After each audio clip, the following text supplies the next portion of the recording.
The grand chamber of the synod floated in the void of space, a transparent sphere of glass and light that looked out upon the stars. It was a place of peace, or at least, it used to be. Now, the stars outside were going dark, one by one. The lights were being extinguished by the silencers. The silencers were a nightmare from the deep dark of the galaxy. They did not talk. They did not trade. They only ate.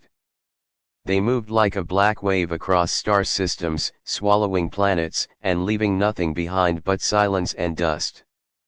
Inside the chamber, the air was heavy with fear. The members of the synod were not a warrior race. They were thinkers and builders. They were tall and thin with skin that shimmered like soft pearls. Today, their skin was pale and gray. They stood in a circle around the central podium, waiting. They had done the only thing they could think of. They had sent a message to the humans. They had sent a message to Earth. The legends of Earth were old and scary. The synod called the humans Deathworlders. They said the humans came from a planet that tried to kill them every day. They said the air was poisonous, the animals were monsters, and the gravity was crushing. But the humans survived. They were tough. They were violent. They were the only ones in the galaxy who might be crazy enough to fight the silencers. High Counselor Elian stood at the podium. He was the leader of the synod, but today he looked small. His hands shook as he gripped the edges of the stone stand. He looked at the large door on the other side of the room. The door was made of a metal the humans called titanium alloy. It was very strong. "They are here," a voice whispered from the crowd. The floor beneath Elian's feet vibrated. A massive ship had docked with the station. The humans did not use the gentle docking clamps that the synod used. They used magnetic locks that slammed the ships together with a heavy thud that shook the entire station. The heavy metal doors began to slide open. They did not open silently like the synod doors. They groaned and hissed as gears turned against grit. Elian held his breath. He expected an army. He expected rows of soldiers in shining green armor. He expected the heroes from the stories, tall and proud, carrying flags and weapons of light. He expected the commanders who would lead the synod fleets to victory. The doors opened all the way. Steam rolled into the room, white and thick. Through the steam, a single figure walked. There was no army. There was no flag. There was just one man. He walked with a heavy step, his boots making a loud clack sound on the polished floor. He did not look like a hero. He looked like he had just woken up after a long, bad sleep. He wore a black uniform that looked old and tired. The fabric was stained with oil and grease. There were patches on the shoulders, but they were not shiny. They were dull. He was not tall, but he was wide. His shoulders looked like they were made of stone. He had dark hair cut very short, almost shaved off his head. His face was covered in thick, black stubble. It looked like he hadn't shaved in weeks. A long, jagged scar ran down the side of his neck, disappearing into his collar. He stopped in the center of the circle, right in front of Elian. He did not bow. He did not offer a hand to shake. He just stood there, looking around the room with eyes that were dark and empty. Elian swallowed hard. His throat felt dry. He tried to remember the speech he had practiced. He tried to find his voice. "Welcome," Elian said, his voice shaking a little. "Welcome to the synod. We are honored." The human did not smile. He reached into a pocket on his chest and pulled out a metal flask. He unscrewed the cap with a practiced twist of his wrist and took a long drink. He swallowed loud enough for the microphone in front of Elian to pick it up. He sighed, wiped his mouth with the back of his hand, and screwed the cap back on. "Water," the human said. His voice was deep and rough, like stones grinding together. "You got anything stronger than this air?" Elian blinked. He was confused. We have refreshments in the hall. But we must speak of the war. The silencers are at our doorstep. Our fleets are broken. Our people are dying. We sent the request. We asked for the Deathworlder Legion. We asked for your best warriors." The human laughed. It was not a happy laugh. It was a short, sharp sound. "Yeah. I got the message. Help us, Deathworlders. Save us from the dark." That was the gist of it. "My name is Elian," the alien said, trying to be polite. "To whom do I have the honor of speaking?" The human looked at Elian. He looked at the alien's soft skin and thin arms. He looked at the fear in the alien's large eyes.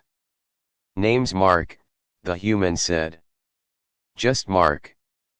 No rank. No titles.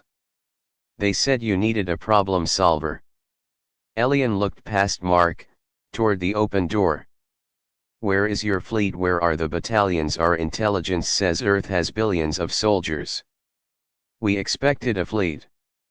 Mark turned his head and looked back at the door. "I didn't bring a fleet. Fleets are noisy.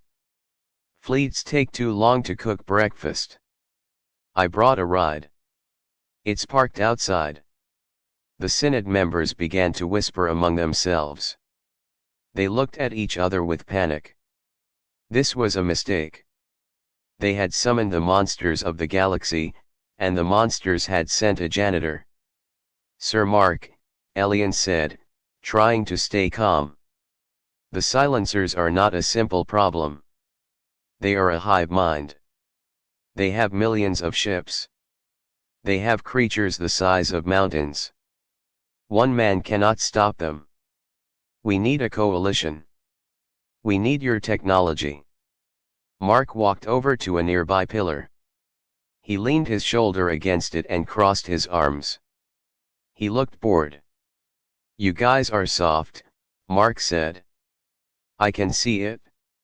You look at the war like a math problem. You think if you have enough numbers on a spreadsheet, you win. That's not how it works. The silencers don't care about your math. They just want to eat."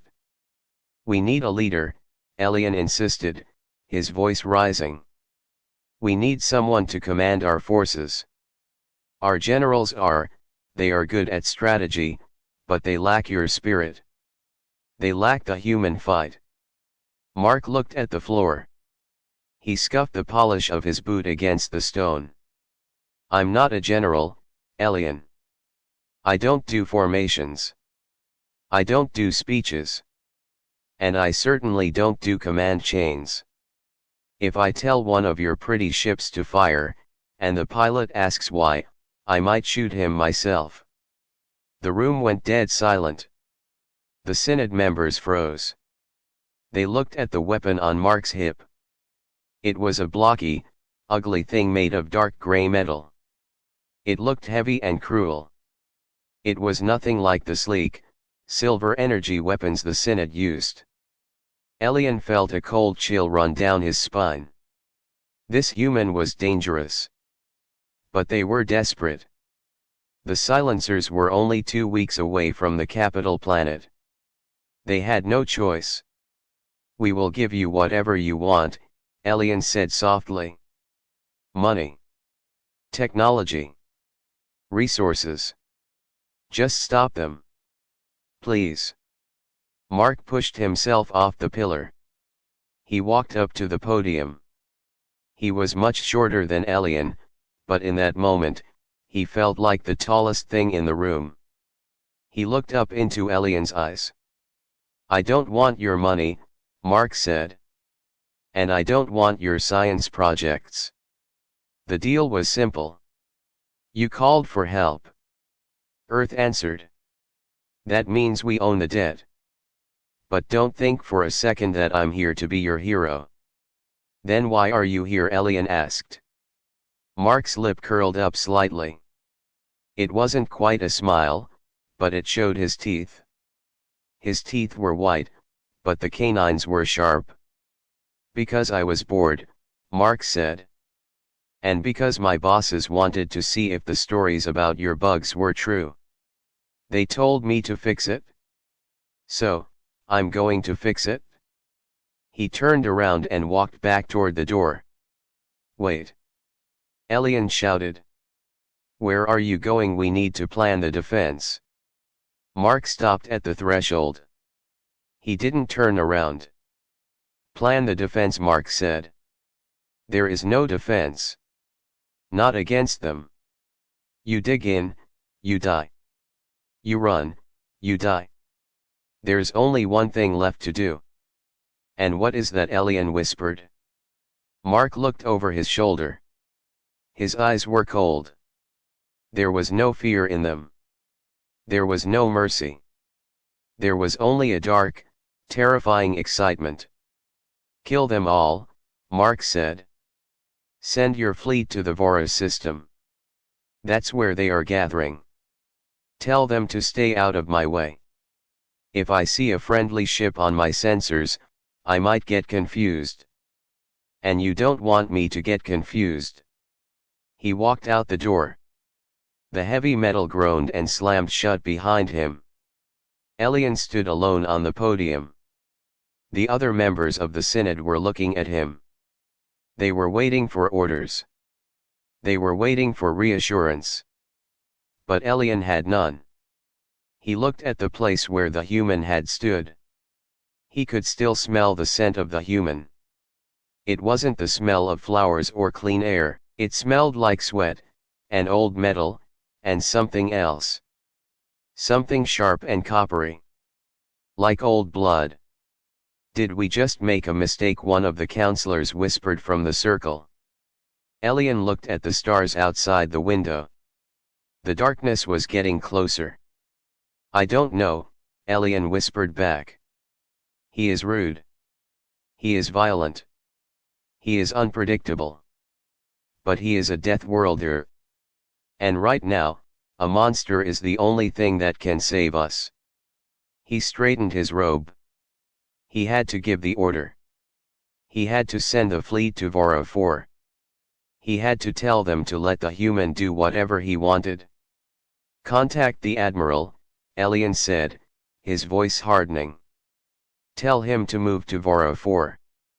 And tell him to stay very, very far away from the coordinates the human gives us. The Synod scrambled to work. They thought they had hired a soldier. They thought they had hired a general. They had no idea that they had just unleashed the hunter. They had begged the Deathworlders for help, but they didn't understand the price.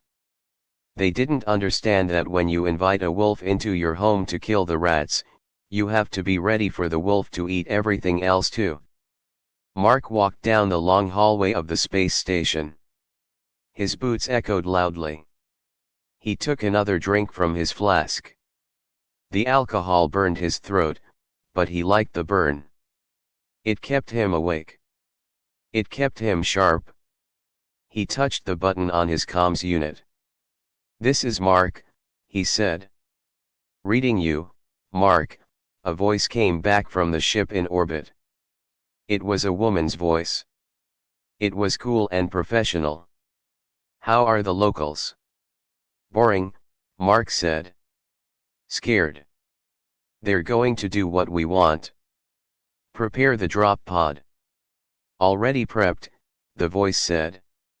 Are you sure you don't want backup? We have a squad of Marines ready to go. No Marines, Mark said. This isn't a job for soldiers. This is pest control. And I don't like sharing. Understood, the voice said. ETA to launch. 20 minutes, Mark said. Get the engines warm. I want to hit the ground before dinner. He ended the call. He smiled to himself in the empty hallway. It had been a long time since he had a good hunt. The silencers were supposed to be tough. They were supposed to be scary. Mark hoped so. He was tired of things breaking too easily. He walked faster, his heart beating just a little bit faster. The monster was awake, and he was hungry. The Vora's system was dark. The star here was old and dim, casting a pale, sickly light over the planets that circled it. But Vora 4 was not dark because of the star. It was dark because of the ships. The sky above the planet was choked with the black hulls of the silencer fleet. There were so many ships that they blocked the light from the sun, casting a long, terrifying shadow over the surface. They moved like a school of fish, silent and connected, waiting for the order to descend and consume. High above the battle, hidden on the gray side of Vora's moon, the Synod fleet waited. They were huddled together, their engines running as quietly as possible. The ships were sleek and silver, beautiful works of art, but they were trembling. The crews inside were terrified. On the bridge of the flagship, the Dawn's Light, Admiral Theron stood with his hands behind his back. He was looking at the main view screen. It showed the planet below and the swarm of enemies surrounding it. Beside him stood Elian. The High Counselor looked like he was going to be sick. He had not slept since the human, Mark, had walked out of the meeting room. "The fleet is in position," Theron said softly. "But we cannot fire. There are too many of them. If we attack now, we will be destroyed in minutes. Our shields are not strong enough." "We have to do something," Elian said, his voice tight. "Where is he?" The human said he would handle it. "He is here," a sensor officer reported from the back of the room. "I have a small craft launching from the transport ship. It is heading for the planet." Theron looked at the small dot on the screen. "That is not a ship. That is a drop pod. It has no weapons. It has no shields. It is just a metal box." "He is going to die," Elian whispered. "He will burn up in the atmosphere or the silencers will shoot him down." "Let him go," Theron said, though he looked sad. "It is his choice. We will monitor the situation. If he creates a distraction, perhaps we can target their flagship." On the surface of Vora 4, the ground was already black. The silencers had landed their ground forces, turning the lush green forests into a wasteland of sticky webbing and tunnels. Millions of the creatures crawled over the earth. They were insect-like, with hard black shells, too many legs, and mandibles that could snap steel. They chittered and clicked, a sound that made the air vibrate. In the center of a large valley, directly on top of the main hive entrance, the sky began to scream. The drop pod fell from the clouds like a hammer. It did not float gently down with repulsors. It fell fast, pulled by gravity and roaring engines. The silencers on the ground stopped moving. Their sensory antennas twitched. They looked up at the burning metal falling toward them. The pod hit the ground with a sound like a thunderclap. It didn't land, it smashed. The impact threw a shockwave of dirt and rocks for a mile in every direction. The ground shook violently, knocking thousands of the smaller creatures off their feet. A cloud of dust and smoke rose up, hiding the valley from view. For a long moment, everything was quiet. The dust swirled. Then, the side of the pod kicked open with a loud bang. Mark stepped out. He was wearing a suit of armor, but it did not look like the elegant armor of the Synod. It looked like it was welded together from scrap metal and tank parts. It was heavy, blocky, and painted a dull, non-reflective gray. His helmet was a solid steel dome with a slit across the front for him to see through. In his right hand, he carried a large gun. It looked too big for a person to hold, but he carried it like it was a toy. He took a deep breath. The air on Vora 4 was thin and smelled like sulfur and rotting meat. To Mark, it smelled like home. He stretched his neck, hearing the bones crack. "Hello, Bugs," he said over his suit's external speakers. His voice boomed across the valley, distorted and mechanical. "Daddy's home." The silencers reacted instantly. They were a hive mind. They knew that this single intruder was a threat. A wave of screeches rose up from the ground. Tens of thousands of the creatures turned toward the smoke cloud and charged. They ran on 6 legs, a river of black chitin and sharp blades, eager to tear the metal man apart. Mark did not run. He did not take cover. He just stood there. He reached to his belt with his left hand and pulled out a small, black device. It was a cube with glowing blue lights on the side. He tossed it into the air. It hovered there, suspended by a tiny anti-gravity drive. "Let's turn up the volume," Mark said. He tapped a button on his wrist gauntlet. The device began to hum. It was a low sound at first, a buzz that made the teeth ache. Then, the pitch changed. It became a high-pitched scream that could not be heard by human ears, but it tore through the minds of the silencers. It was a psychic frequency. The humans had built it to jam the hive mind's communication, but Mark had changed it. He had cranked the power to the maximum setting. The silencers in the front row stumbled. Their heads jerked back. They screamed, a sound of pure pain. The device was not just blocking their thoughts, it was shouting static into their brains. It was like a siren blasting right inside their skulls. The swarm slowed down. They were confused. They couldn't hear the orders from the Queen. They couldn't feel the connection to the hive. For the first time in their existence, they felt alone. Mark smiled inside his helmet. Confused good. He raised the big gun. It was an industrial heavy bolter, usually mounted on tanks. He squeezed the trigger. Thum thum thum. The gun kicked against his shoulder like a mule. The shells were the size of a man's fist. They exploded out of the barrel and tore into the confused swarm. The first line of creatures vanished, turned into green mist and shredded legs. The explosions ripped through the ranks, throwing bodies into the air. Mark walked forward. He kept firing. He didn't aim. He didn't need to. There were too many of them to miss. On the moon, Elian and Theron watched the video feed from Mark's helmet camera. They saw the chaos. They saw the destruction. They saw the creatures dying by the hundreds. "By the stars," Theron whispered. "What is that weapon?" "He is slaughtering them," Elian said, his eyes wide. "He is holding them off." "No," Theron said, shaking his head slowly. "Look at his movements. He isn't fighting defensively. He isn't trying to escape." Theron was right. Mark was walking into the swarm. He was walking toward the thickest part of the battle.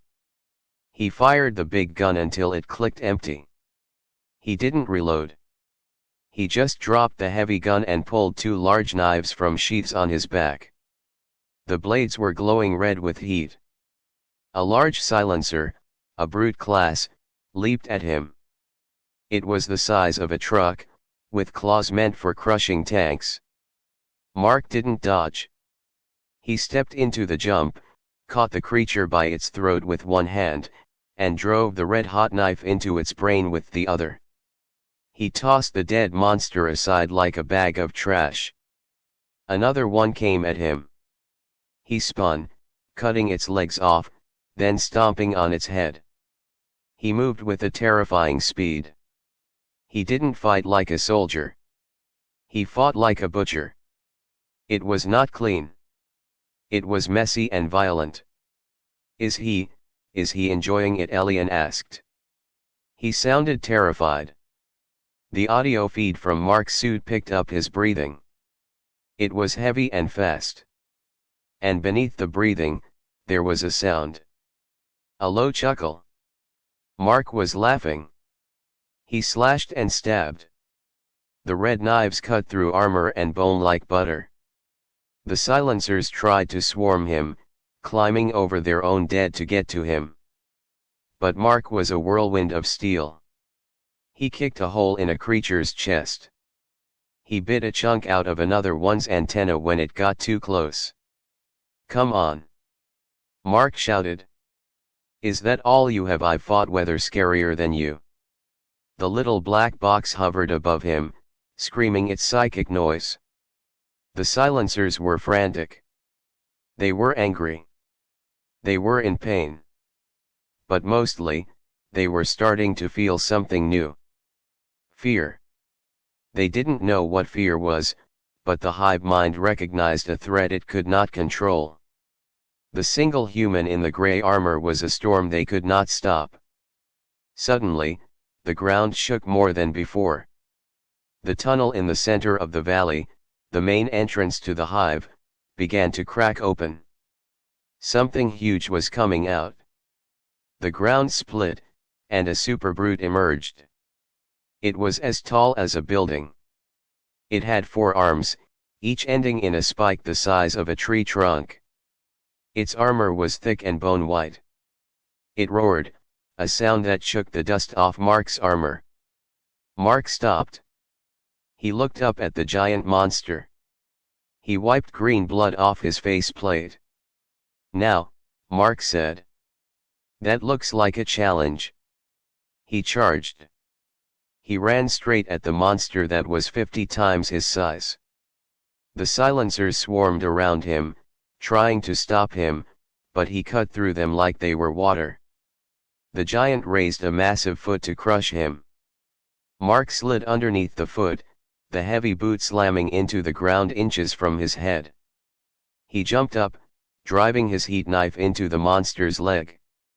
He pulled himself up, climbing the creature while it screamed and thrashed.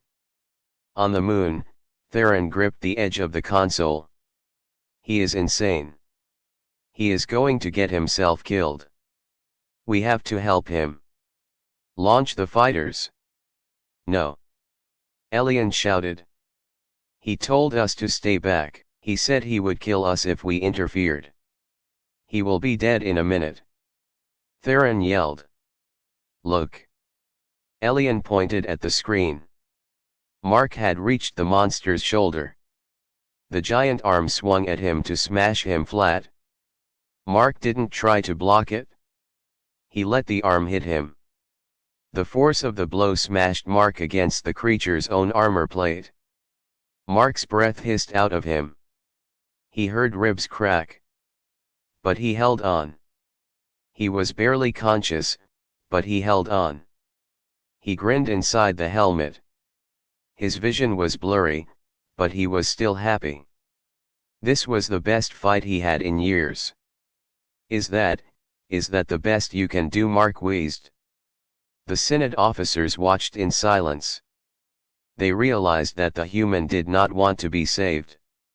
He did not care about his own life. He only cared about the kill. They had not asked for a warrior. They had asked for death, and death had arrived in a gray metal suit. The battle on the surface of Vora 4 was not like the wars in the history books of the Synod. There was no honor. There was no strategy. It was simply a grinding noise of violence. The giant super brute, a creature the size of a tower, thrashed wildly in the middle of the valley. It was trying to crush the tiny human that clung to its armored neck. Mark was in trouble. The impact of the monster's arm had broken his ribs. Every breath was a sharp, hot pain in his side. His suit systems flashed red warnings in his helmet, telling him that his armor was failing. But he ignored the beeping. He focused only on his grip. His fingers were locked into the creature's leathery skin, holding on for dear life. The super brute screamed. It was a sound that vibrated in the chest of everyone watching, even on the moon above. The monster reached up with its massive claws to grab the annoying insect on its shoulder. Mark saw the claws coming. He didn't have the strength to dodge. He was too hurt to move fast enough. The claw closed around him. The metal of his suit groaned and bent under the pressure. The glass of his faceplate cracked. Mark gritted his teeth. He felt the pressure squeezing the air out of his lungs. He was going to be crushed. The monster lifted him up, bringing him to its face to look at him with its many, angry eyes. Inside the helmet, Mark coughed. Blood ran down his chin. He looked at the giant alien eye in front of him. "Nice grip," Mark wheezed. "But, you forgot the safety." With his free hand, the one that wasn't being crushed, Mark reached for his belt. He pulled a small, round grenade from a pouch. It was a standard fragmentation grenade, but he had taped extra explosives to it. It was crude and dangerous. He pulled the pin with his thumb. The super brute roared and squeezed harder. The metal in Mark's armor snapped. The pain was blinding. Mark didn't scream. He just smiled a bloody smile. "Boom," he whispered. He shoved the grenade between the plates of the monster's armor, right into the soft tissue underneath. The explosion was muffled but powerful. A flash of light erupted from the monster's shoulder. The force blew Mark out of the creature's hand. He flew through the air, spinning violently, black smoke trailing behind him. He crashed into the dirt 50 yards away, tumbling like a stone across the ground until he hit a rock. The super brute staggered back. Its left arm hung by a thread of muscle, blown off at the shoulder. Black blood sprayed from the wound. The creature roared in pain and confusion, crashing into trees and crushing its own smaller warriors in its blind rage. On the bridge of the dawn's light, the silence was absolute. Elian stood with his hands over his mouth. His eyes were wide with horror.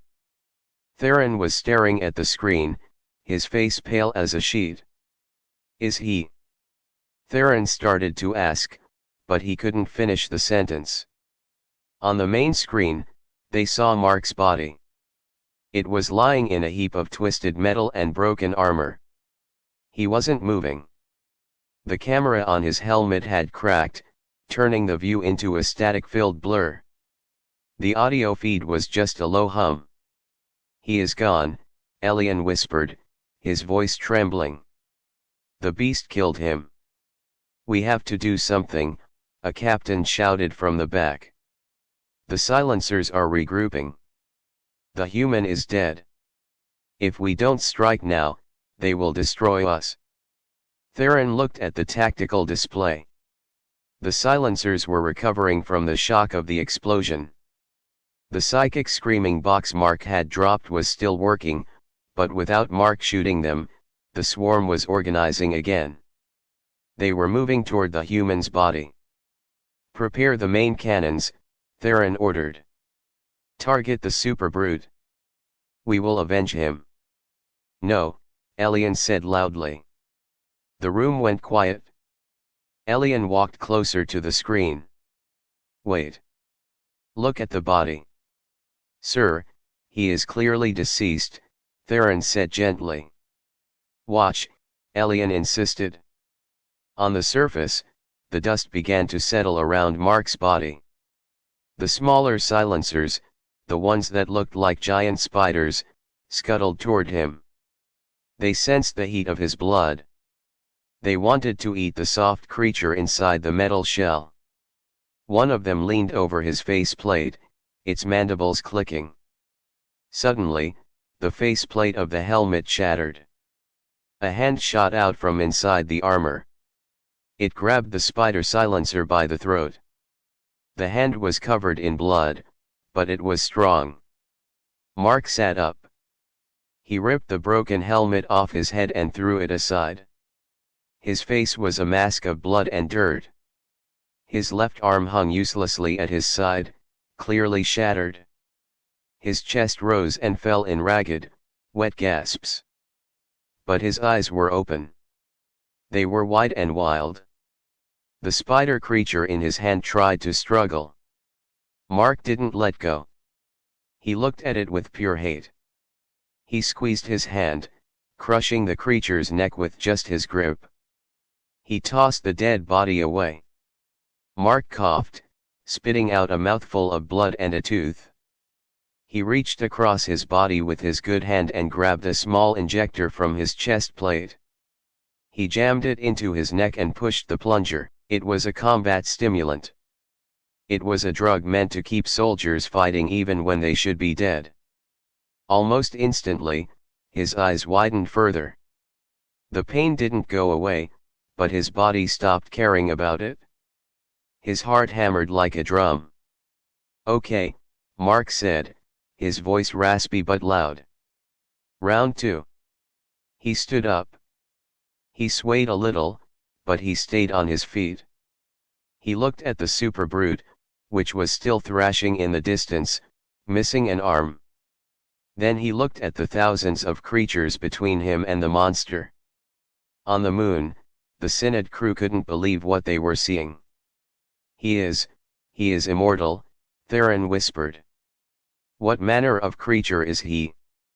"He is not immortal," Elian said, though he sounded unsure. "He refuses to stop." Mark didn't pick up a gun. He didn't have the strength to hold the big one anymore. He drew a pistol with his good hand. It was a large caliber hand cannon, loaded with explosive rounds. He checked the cylinder. 6 bullets. 6 bullets, Mark said to himself. More than enough. He started to walk. He walked right into the middle of the swarm. The silencers were confused. Their hive mind told them that this creature was dead. They could sense his damaged body. They could smell his blood. But now he was moving again. Mark fired the pistol. Bang!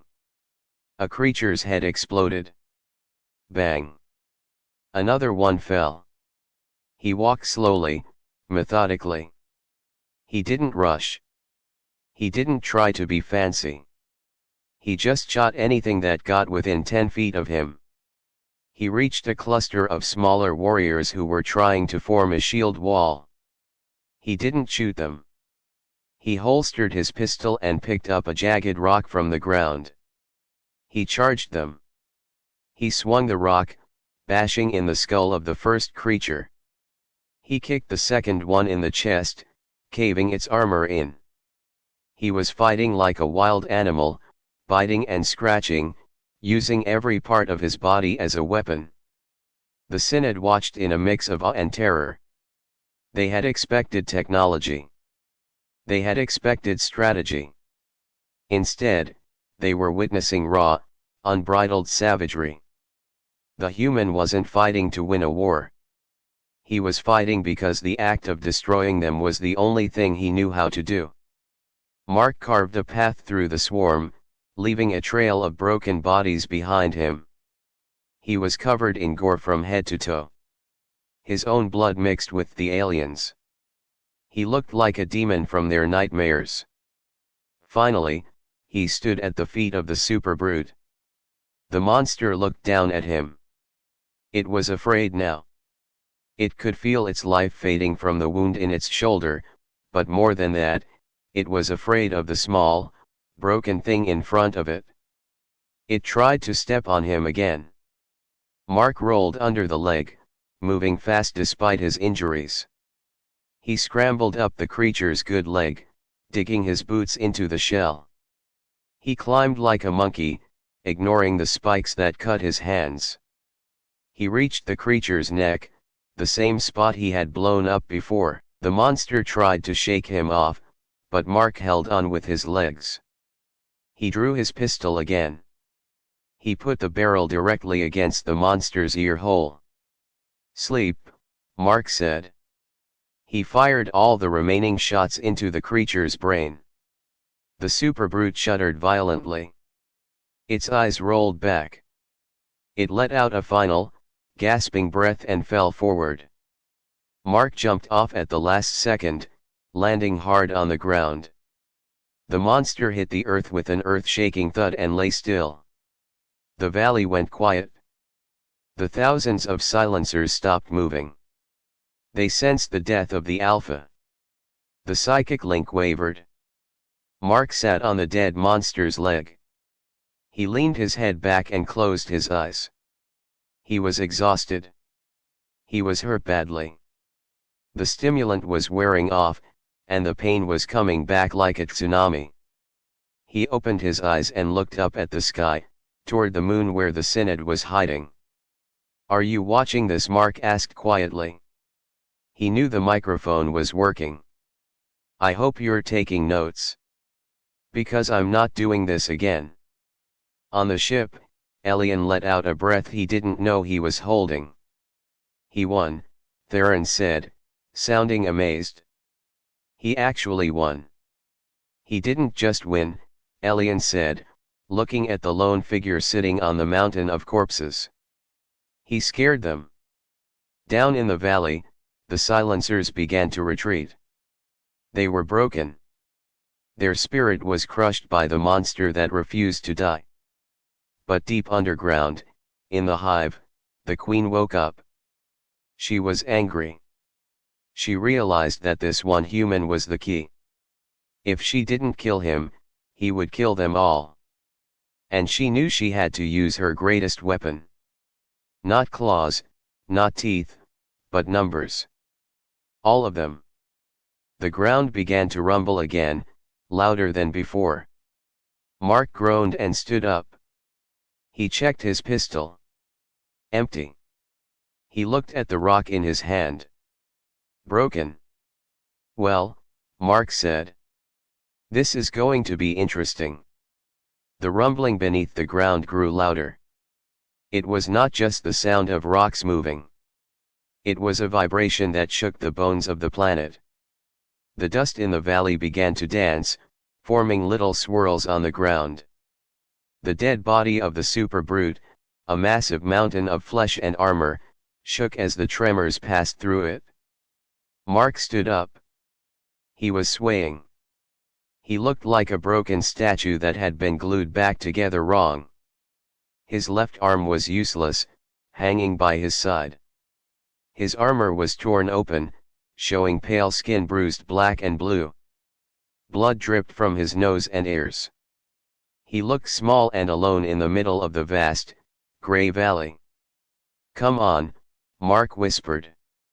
His throat was so dry it hurt to speak. "Don't keep a guest waiting." The hills to the north and south began to move. It wasn't an earthquake.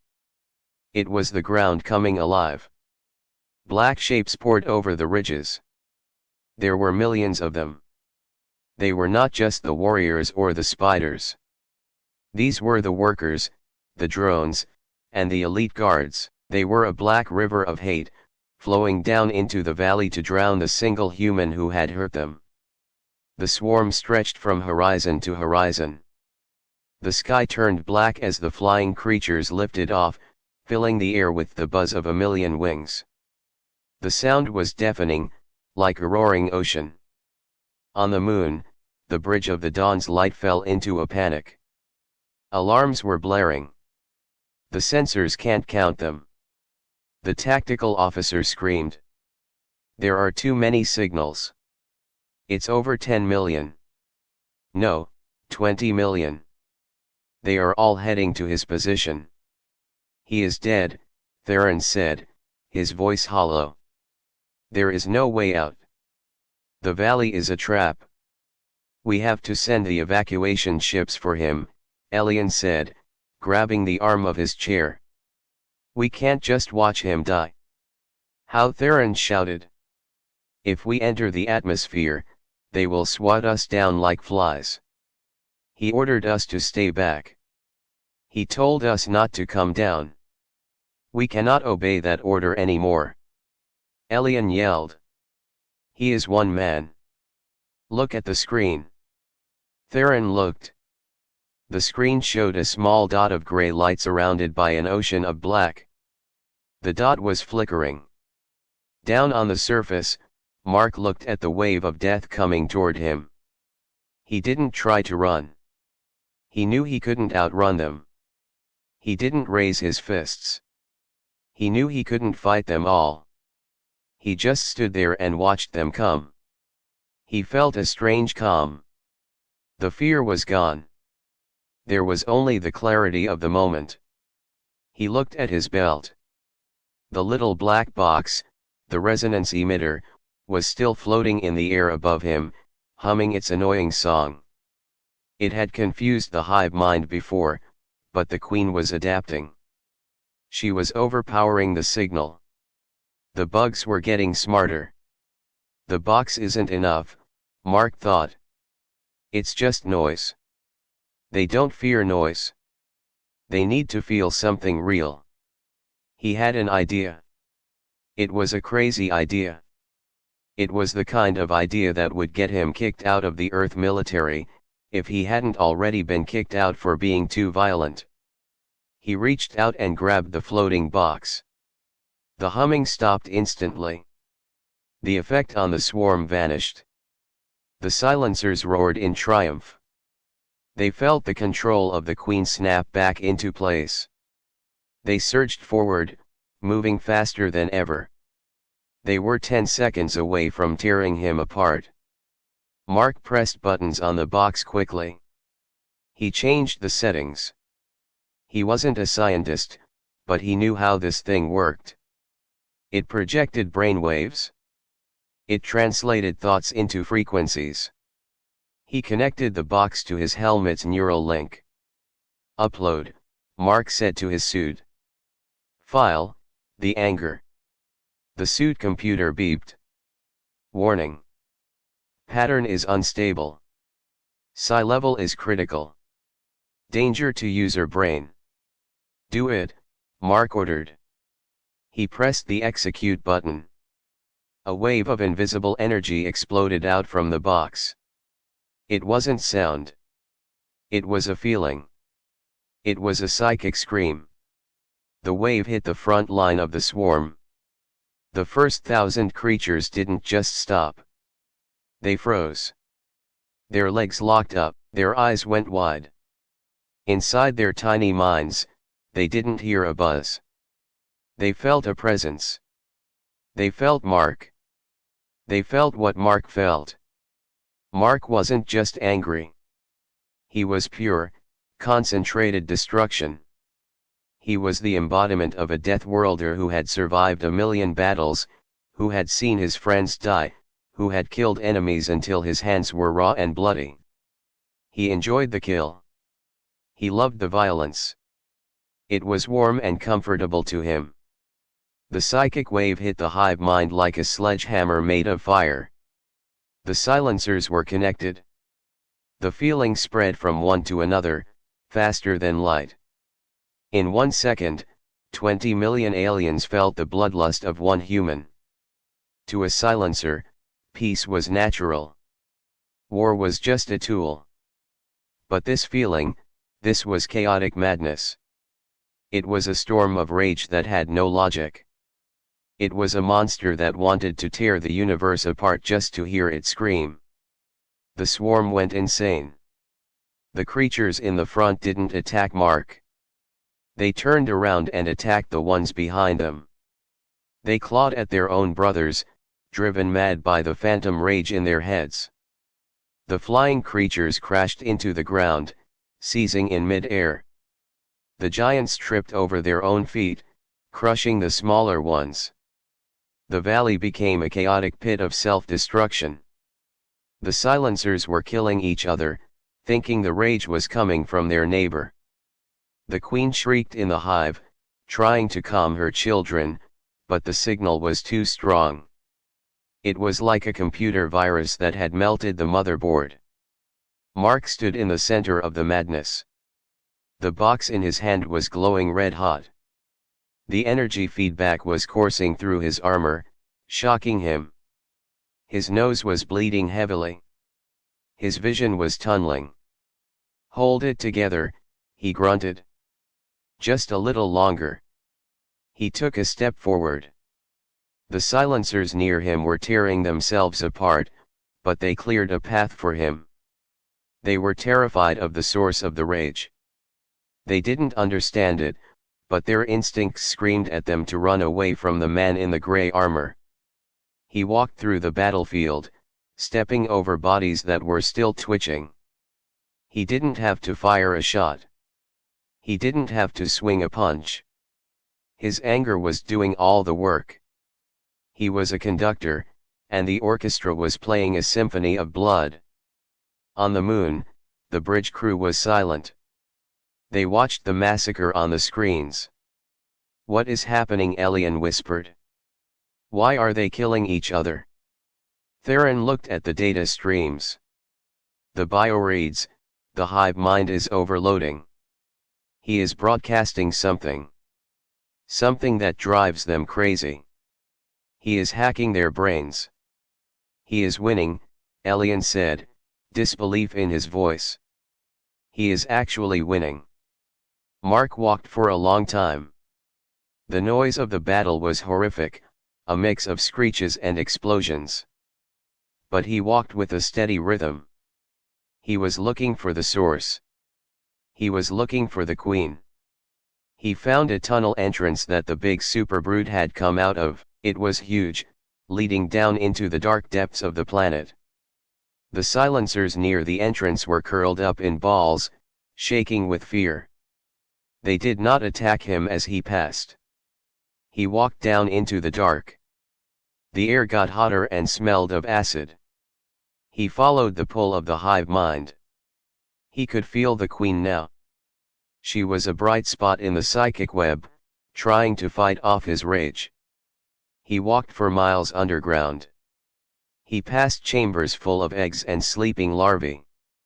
He didn't stop to destroy them. He didn't need to. If the queen fell, the hive would die. He finally reached the central chamber. It was a massive cavern, bigger than a stadium. In the center, hanging from the ceiling by thick ropes of slime, was the queen. She was fat, bloated, and hideous. She had thousands of eyes, all focused on him. Guards rushed at him as he entered the room. Mark didn't even raise his arm. The psychic wave hit them, and they turned on each other instantly, ripping their own throats out.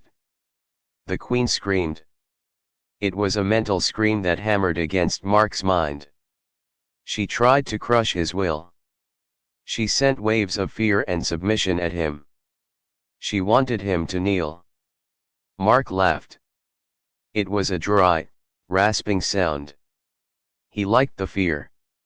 It tasted sweet. "Is that all you have?" Mark shouted in his mind. He pushed his own thoughts back at her. He showed her images of Earth. He showed her volcanoes erupting, sharks tearing through prey, hurricanes flattening cities. He showed her what a death world really was. He showed her that compared to a bad day on Earth, she was nothing. The queen recoiled. Her mind couldn't process the violence. It was too alien. It was too dark. She was a creature of order and survival. This human was a creature of chaos. Mark walked up to the wall where the cables supporting her hung. He began to climb. He was slow. His body was failing. His heart was beating so fast it felt like it would explode. But he kept climbing. The queen tried to shake him off. She thrashed, hitting the walls of the cavern. Rocks fell. Mark held on with one hand, the broken one, ignoring the pain that made him want to pass out.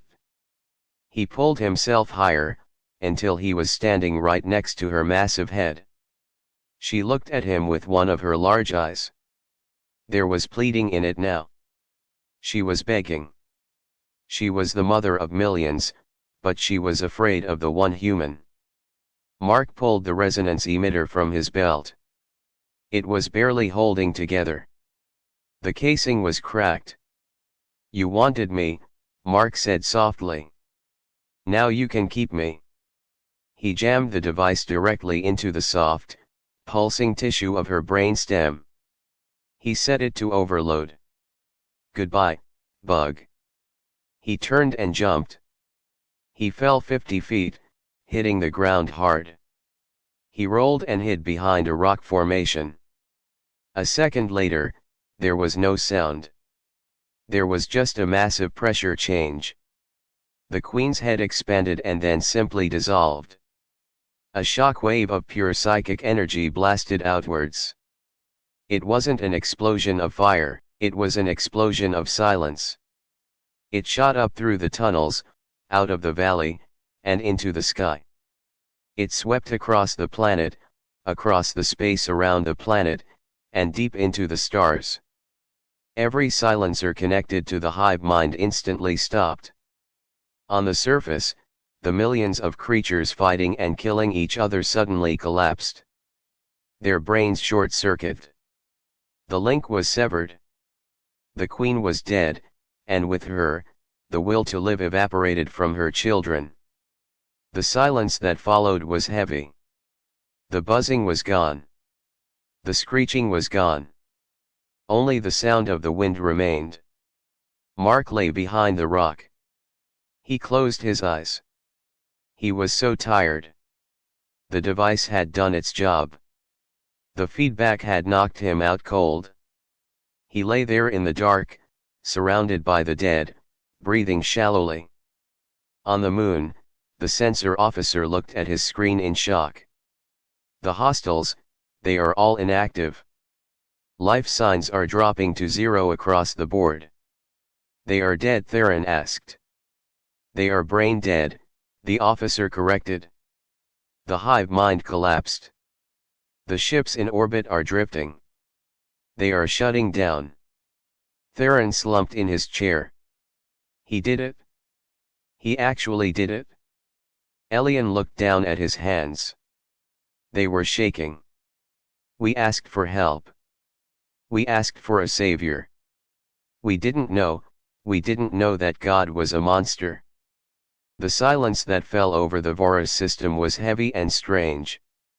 For weeks, the skies had been full of the buzzing and screeching of the silencer swarm.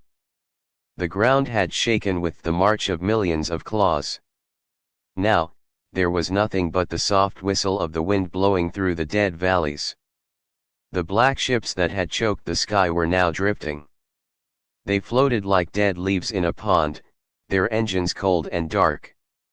The hive mind was gone, and without the Queen to tell them what to do, the biological machines of the swarm had simply shut down. On the moon, the crew of the Dawn's Light watched the main view screen in disbelief. The tactical map, once a sea of red enemy dots, was now clear. "Is it over?" Theron asked quietly. He sounded afraid to speak too loud, as if his voice might wake the monsters up again. "The energy readings from the planet have flatlined," the sensor officer said. "The silencer life signs are 0. They are not moving. The hive mind signal has vanished completely." "He did it," Elian said, standing up slowly. He walked toward the screen, looking at the image of the gray planet below. "He actually killed them all." "Prepare a landing party," Theron ordered. "We must go down there. We must secure the area. And we must find him." The Synod fleet moved cautiously. The sleek silver ships descended from the moon, entering the atmosphere of Vora 4. They expected traps. They expected the monsters to rise up again. But as they landed in the Central Valley, they saw only destruction. The valley was a graveyard. There were piles of black bodies stacked high against the rocks. The ground was soaked in green and red blood. The air smelled terrible, like rot and ozone. The Synod soldiers, wearing their clean white armor, walked carefully through the mess. They held their rifles tight, scanning for threats, but there were none. Elian and Theron led the group.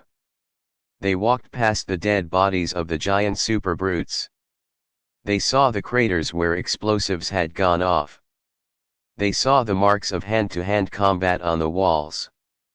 It was clear that a single army had fought here, but that army had been just one man. "Where is he?" Theron asked, looking around the vast emptiness. "Scanners detect a heat signature," a soldier said.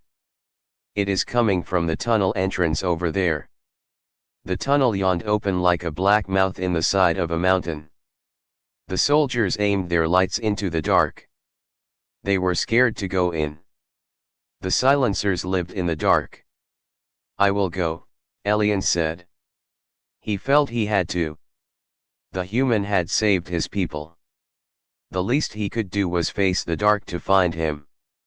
"I will come with you," Theron said. They walked into the tunnel. It sloped downward. The smell got worse as they went deeper. Finally, they reached the large cavern at the bottom. Their lights swept across the room and stopped. There, hanging from the ceiling by thick cables, was the dead queen. Her massive head was burst open, black fluid dripping onto the floor. It was a gruesome sight. The Synod soldiers gasped and stepped back. But Elian looked past the queen. He saw a shape on the floor. Mark was sitting on a rock near the wall. He was leaning back, his eyes closed. His armor was broken and hanging off him in pieces. His chest plate was gone, revealing a chest covered in bruises and cuts. His left arm was swollen and twisted. He looked barely alive. He was cleaning his knife with a rag that had once been part of a silencer's wing. He wiped the green slime off the blade slowly, rhythmically. Elian approached him carefully. "Mark," he said softly. Mark didn't open his eyes. He kept wiping the knife. "You're loud," he said. His voice was a hoarse rasp. We came to help," Elian said. "The war is over. You won." Mark opened his eyes. They were bloodshot and tired. He looked at Elian, then at Theron, then at the other soldiers. He didn't look like a hero.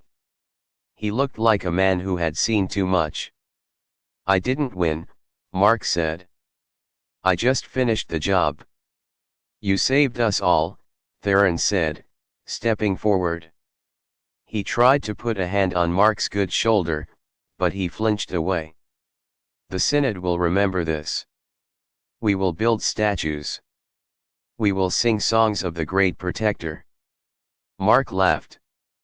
It was a dry, coughing sound. "Don't do that. I don't want a statue." "We must get you to a medical ship," Elian said. "Our doctors can fix your arm. We can heal you." Mark shook his head. He put his knife back into its sheath with a click.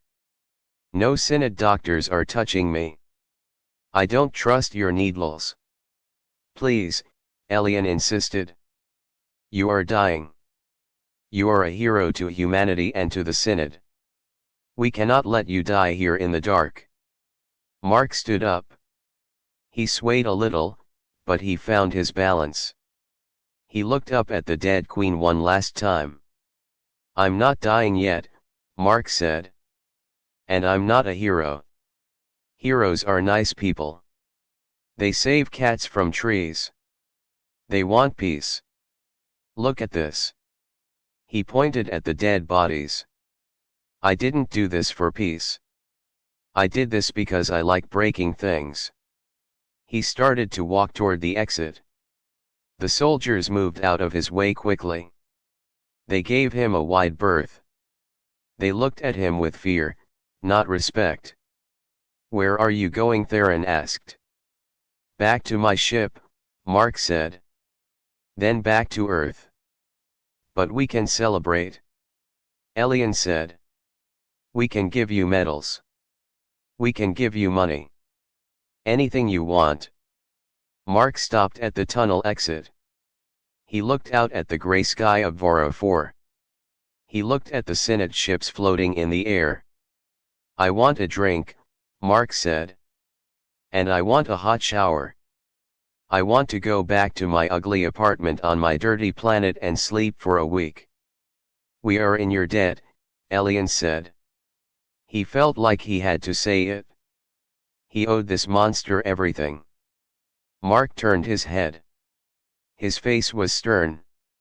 Listen to me, Elian. Don't call me again.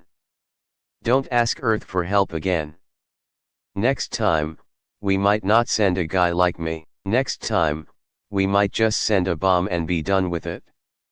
Is that a threat? Theron asked, his hand going to his weapon. It's advice, Mark said. You are soft. You are lucky the silencers were just hungry. If they were smart, you'd all be dead by now. You need to get harder. You need to learn how to fight. He looked at the ground. This was a pest control job. A big one, sure. But that's it? He walked out of the tunnel, limping slightly. The soldiers watched him go. No one tried to stop him. No one tried to hug him or thank him again. They just let the monster walk away. Mark walked across the valley, stepping over the bodies of the millions of aliens he had killed. He reached his drop pod. It was bent and scorched, but the door still opened. He climbed inside and sat in the pilot's seat. The radio crackled. This is the Dawn's light. Do you need an escort? Negative, Mark said. I'm flying solo. He punched the launch codes. The engines roared to life. The pod shook, then lifted off, leaving the dead planet behind. Elian and Theron watched from the ground as the pod became a speck in the sky and then disappeared into the clouds. What do we do now? Theron asked.